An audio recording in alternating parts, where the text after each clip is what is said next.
Shape Greater Washington's future?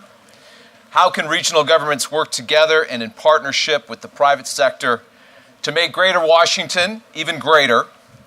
Our next panel this morning will answer all of these questions and much, much more, I'm sure.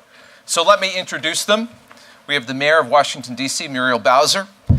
She is committed to maintaining the district as a hub for innovation. Absolutely. And would you please welcome the Mayor of Washington, D.C., the Honorable Muriel Bowser. We have Bill Ewell, the Mayor of Alexandria. He is also the current chairman of the Metro Washington Council of Governments. Mayor, great to have you with us this morning. A round of applause for the Mayor of Alexandria. And County Executive Rushern Baker, great to see you. He is the County Executive in Maryland, in the County Executive of Maryland. In Prince George's County, excuse me. Rushern, great to have you here. Sorry. Good to be here. All right, so this first question is for all of you, but we're going to start with the mayor. So, you know, in places like Atlanta and San Diego and Toronto, it was the private sector that took the lead in creating a global trade strategy. And then elected officials supported the effort. What do you think the role is for the private sector and the government in economic development? How do they work together, Mayor? Well, we work very hard with our private sector partners. Sure. I think one thing that we all know is that the government doesn't build retail or housing or the things that people want that make cities great. Sure. So we look forward to working with responsible development partners and people in business to enhance all the things that we do. I think we've had a wonderful example of how the private sector can come together to bring a region together with our efforts to win the Olympic bid. Mm-hmm. And while we didn't get it this time, I think that we saw people that came together from around the region, business leaders that brought and engaged the public sector along. Feel good about 2028? Well, I feel good about the effort that we put together. And I feel good that not only would it focus on sport, but it would help us and speed up investments and things that we've been wanting to do in Washington, D.C. for a long time, and that there were wins for the entire region. Mayor Ewell, I want to hear your thoughts on this. How the private sector and government can work together. I agree with what the mayor just said, and certainly in any community or municipality, we rely on the business community to actually be engaged with local government to get the job done, to be representative of the concerns of the community, and to be a collaborative partner as well. And so I think having organizations, whether it be the Chamber of Commerce or the Board of Trades, their voices are very vital and essential and necessary to the success in terms of what we accomplish, how we do things in terms of economic development, but also, you know, the real intent here is it's an opportunity to diversify our revenues so we can reduce reliance on real estate taxes, particularly for residential, and bring in more commercial. But we have to also be cognizant of the fact that a lot of this can't just happen in a vacuum in terms of on a local level. It has to be not only regionalized with local governments coming together to team up, like the conversation we had at the recent COG Board annual retreat in July, when the whole topic, and the mayor participated in that, and both my colleagues, and the discussion on regionalism. But we're in a global economy today, and so we need to be looking at things more holistically and broadly. And we take examples of one or two institutions that we may have already, like in Alexandria, we have the U.S. Patent and Trademark Headquarters, fortunately for us, and that is an international vehicle. And so when folks look at Alexandria, they look at PTO. The last word on the first question goes to you, County Executive Baker. Everything has been said. But no, I agree with what my colleagues have said. For us in the county, it was interesting. When I became county executive, we had this long debate as to whether we would take our economic development. We have a Office of Economic Development that's private. It's quasi-private. We fund it and bring it into the government. Did we want to mesh those two things together? And after we started talking to the business community, we decided, no, we want to keep it in the private sector because we want the business community, which is going to create most of the jobs, that we have. And if you're going to grow your commercial tax base, you need the business community working together. And so with our Department of Economic Development under James Coleman, we keep it in the private sector, but we also make sure we're doing public-private partnerships. So you're seeing that with our stormwater management. You're going to see that with the Purple Line. So it's really working hand in hand with the business community to make sure that we create these jobs. Last thing I'll say is understanding that you have to work and you have to work with the business community to create those jobs. Is how can we make sure government gets out of the way? And that was what we did when we created our Department of Permits, Inspection, and Enforcement, so that you could have the one-stop shopping in terms of permitting. And we think that's an important tool that we play in government to spur economic development. So I want to start with you on the next question, because I'd be interested to get your take on how you would feel about the creation of an empowered, truly empowered regional economic development organization. That's interesting. In theory, it sounds great. I think one of the things that I think we'll all agree on is one of the things that we've learned since taking these jobs is your economic development in Washington region is dependent upon Washington D.C. It is. It's the center. And so for us in the county, as we go out and we try and get businesses located here, it depends on, that we're right next to the nation's capital, as my good friend Wayne Curry used to say, Rome. So in order for all of us to grow, we really have to do it in tandem. Sure. And having an organization that understands that, and I think you're starting to see, as Mayor Ewell said, it's done with COG, it's done with the Board of Trade, it's done with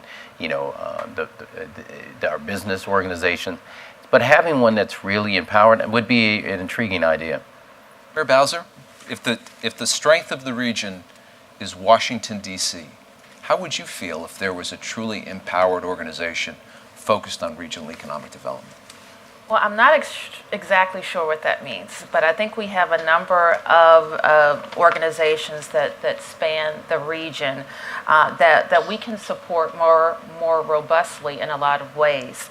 We can look to them for leadership and helping bring all parties to the table on issues that we know span our borders, starting with Metro.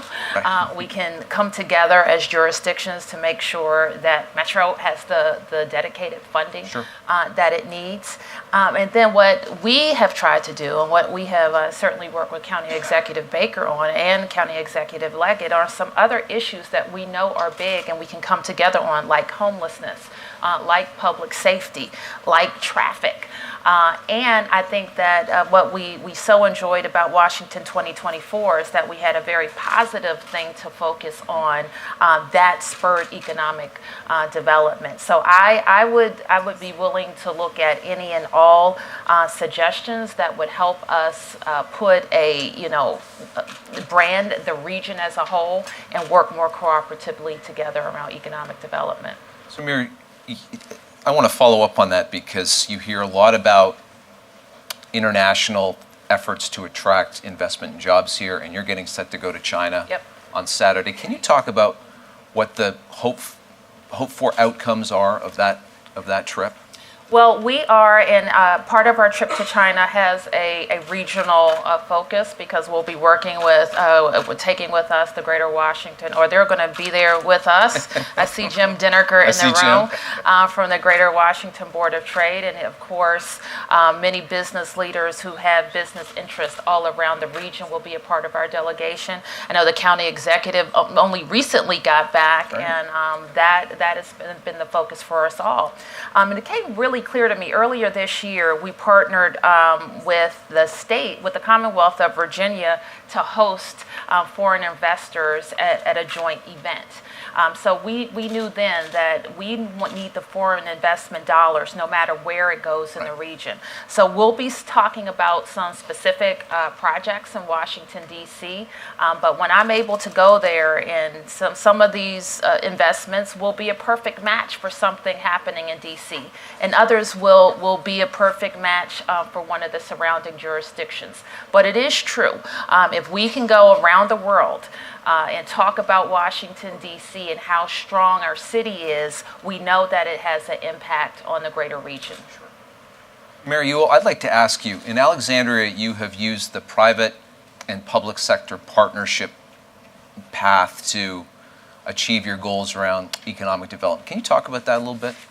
Yes, a lot of what we've done. I mean, for instance, one of the things is in my role as mayor, what I do is on at least two, maybe three times a month on a Thursday, we go out and meet with not only our existing businesses that have been in the city a while, but new businesses that have come in. And the purpose of that, it's called the Mayor's Local Business Outreach, is to really have a direct relationship with the business community to let them know not only is government interested in knowing how well things are working or not working for you, but what else is we can do to help your business grow and expand, what are your growing pains, and we take representatives from our Economic Development Partnership with us as well. But it's also an opportunity that we advance in terms of trying to attract businesses to our historic city to know what challenges that they're confronting. As Executive Baker said, government needs to get out of the way to allow a lot of these businesses to grow and expand and come to our metropolitan areas. But to piggyback on the mayor's trip, I had an opportunity. We're a small pea in the pot, so we don't have the luxury of being able to travel all over the world, but to market Alexandria. But I have, through our sister city relations, to our sister cities either in Scotland or Germany or Sweden, traveled there. But through other organizations, I've gone to Turkey, I've gone to Taiwan, gone to Saudi Arabia. But when you're in these countries, they're very keen to know a lot about what opportunities exist back here in the States for them, and in my own small city. But I think what will happen, the benefit of others going on these international missions, I ascribe to the theme that high tides lift all boats. If you can come back with something that benefits Washington, the rest of the region benefits as well, just like the casino that's being built in the MGM Grand in Prince George's County, that is a huge thing for the region. I'd like to ask all three of you, and I'm going to start with you, Mayor Bowser. Yeah. So, how do we get the business community? I mean, there's so many great companies here in our region, but a lot of them aren't headquartered here. How do we get the business community engaged in economic development efforts if in many cases the company's not headquartered here? Well, I think it's incumbent upon all of us to make sure that the region is a good place to do business and that we have a great reputation as a good place to do business. And speaking just for us, we haven't always had a great reputation for a place to do business. So I see that changing, but I also see it as my responsibility to make sure that I'm spreading the word. We actually have a goal to attract Fortune 500 companies to Washington, D.C. as the headquarters. I negotiated an agreement that's before a Public Service Commission now that would co-locate a very large company in Washington, D.C. And the attention that has gotten in the business circles around the country has been pretty significant. I also think that we're in a position, because we've been focused on having more fair taxes for all of our people, but also our businesses. Sure. We have been very focused on making sure our regulations, as the county executive mentioned, permits and regulations is an important part of doing business. Some people think that we should look at a regional way to do that, so we're spreading that word. But I'm actually picking up the phone and calling companies to make sure they know about the good things that are happening in Washington. I had the experience, a big company, I won't say which one, but they were complaining, just really complaining about the taxes going up in their state. And I had the experience, probably unlike any mayor of the District of Columbia before me, to be able to call up that company and say, we're lowering our taxes here. And so if you're thinking about moving your business, you're looking for a new headquarters, I have to introduce you to some projects in Washington. Mayor Ewell? Yeah, I think what we always should be doing to attract these Fortune 500 or any type of business to this region is to be promoting and marketing and talking about our own successes. One, we have a very educated workforce. We have job opportunities. Right. We have, yes, we do indeed have the federal government here, but it's shrinking, albeit. But nonetheless, it is the hub of the nation's capital. In addition to that, we need to be talking about the diversity that we cherish here with the ethnicity within the population, our population, and the fact that. That we have a high quality of life. We have millennials that live here. We have lots of assets and lots of talents that can be very valuable to them. But more importantly, we have the infrastructure. We have the infrastructure in terms of our transit system. We have the road connectivities and so forth. And I just think all these things are very important in terms of being attractive. Last word on this question, County Executive. No, I think Mayor Ewell, he and Mayor Bowser hit all the points, and that is, the things that businesses are going to look to either relocate here their headquarters or expand. First thing is quality of life. They're going to look at the education system, both higher education, but also K through 12 in the region, which is very important. They're going to look at public safety. And they're going to look at cost of doing business, which is not just the taxes. It's the permitting process, how long it takes you to build this, to invest in it, to build the buildings, things like that. So we have to do all of those as a region and sell ourselves. Then you have to do, as Mayor Bowser said, and this is something that we've tried to do since I've become county executive, and that's the personal touch. So we've said to our companies and to our developers who are trying to attract businesses here, let us know where they are. If you want, we'll get on a plane with you and go there and sell them on why they should come to Prince George's County. We're a partner with you to grow it because we want you to grow. We want them to come here because they'll hire folks from our region. And that's the idea. But it's that personal touch along with the other things. So I know we have a lot of folks in the room who are not from here. In 10 words or less, 10 words or less, this is like if you're playing along at home, 10 words or less. What is the one economic development goal that we could achieve in the next 12 months if we were to work collaboratively? 10 words or less. I'm going to start with you, Mayor Bowser. Great, gives us time to think. Create jobs for people who are underemployed or unemployed to increase wages. You get a free subscription to the Washington Business Journal. You did it, Mayor Bowser. Mayor Ewell. I agree with her, but no. Again, I look at the assets that we have here, and probably second to none in terms of the brain trust that's here, the diversity, the fact that you can travel within the DMV and not know that you're outside of the district versus Alexandria versus Prince George's County because of the connectivity and the road system, type of road system that we have. So I think that's really one of the positive attractiveness for businesses wanting to come here. In 10 words or less, County Executive Baker. Since they gave all the great answers, I'll just throw one out there. I think we have a real opportunity to become the cybersecurity capital, and that makes us competitive with the other regions that are going after that. And so I would say that. I want to make sure we have time to take some questions from the audience. And so if you have a question, the gentleman at the back, right there, yes. If you could stand up and identify who you are and where you're from. Sure. My name is Tom Fairchild. I'm with a new group called City Version 3. We're advisors for new urban development, City Version 3. And my question is, there's a lot of talk about Metro's dysfunction, but of course one of the dysfunctions is the lack of funding, the underfunding that's been going on for a long time. It's been the catalyst for growth, for economic development. I would guess as you go out and visit CEOs around the country, around the world, they don't say, gee, we want to be located next to a Beltway interchange, but rather next to a Metro station. How can we get beyond the underfunding issues of Metro?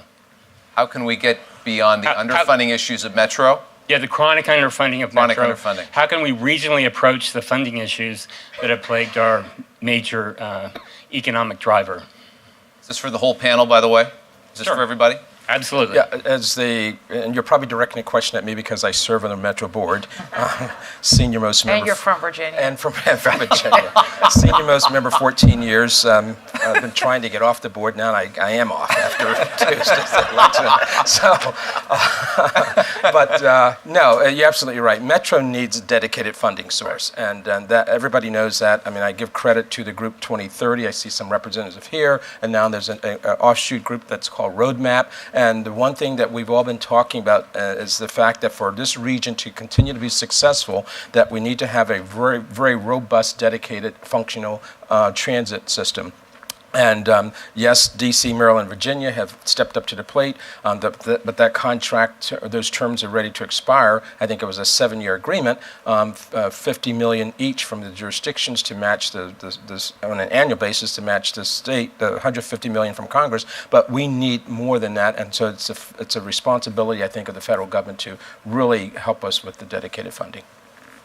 All right, and just for our part, the jurisdiction is just my belief. We're always going to pay the brunt of the Metro system. I do think that we need more commitment from the federal government, but we need a constant stream. So now when we fund Metro, the money that we send to Metro makes up about the 4th highest expenditure that the district has for any department. It's that critical to how we function, and so every year we're going to our council to talk about Metro. The district has been willing and will be able to find a way to dedicate a revenue stream for Metro. We can't do it alone, however. So we need each jurisdiction, and to talk about how the business community can be very helpful to that, is making sure. Now, we're situated differently than Maryland and Virginia and how we fund Metro. So it's a more straightforward conversation for me as a city, county, state that funds Metro. But we need that same commitment from all jurisdictions. It's more complicated. The business community can be very helpful, especially in the jurisdictions that have to compete downstate and upstate for funding in the northern part of the jurisdiction. Yeah. Last word on this, County Executive. Yeah, Mayor Bowser is absolutely right. I mean, the problem is the district, has, as a city-state, can make it straightforward decision on Metro. Where Mayor Ewell and I have a problem is that while we get it in the Washington region why this is important, the other parts of the state aren't. They don't see the Metro as that vital to them. And so the business community can help us by really making, because the driving engine for both Virginia and for Maryland is really the Washington region is the economic driver. So making that pitch to the various Richmond and Annapolis, why it's so important, is where you're going to get, quite honestly, dedicated funding. I'd like to give our panel a great big round of applause. Thank you, everybody.